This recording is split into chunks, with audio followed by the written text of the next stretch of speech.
Mga bago kong trinay na marireko kung itry nyo din. Yung sikat na masarap na ice cream sa Bohol, meron na dito sa Manila niyan. Bohol Bee Farm, daming flavors. Halos lahat na try ko kasi may pa-free tikim naman bago ka mag-order.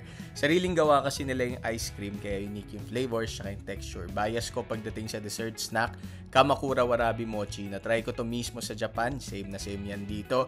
Favorite namin to ng pinsan ko, sakto may new branch sila sa SM Ora, solid na mochi, may iba't ibang powder at flavors.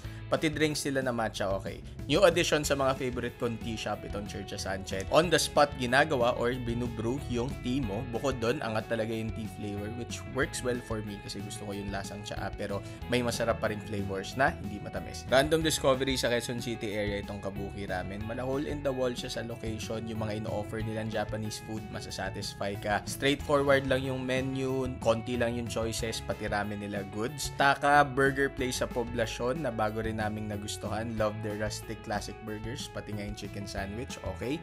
Late lang ng spot nila sa Pob pero bubusugin ka. Ito masarap na food, may virtual golf place pa. Shin naman, okay din yung mga food. Na-enjoy ko yung mga Chinese food nila, though may mga modern take sila na masasarap din. And ito talaga, ilang beses ko na ito sinasabi, Inosho Ramen, isa sa mga sukimen spot in Makati na lagi kong nire-recommend. Bakit? Kasi masarap. At again, wala ding maraming offers kaya mas nakakapag-focus sila dun sa main flavors nila.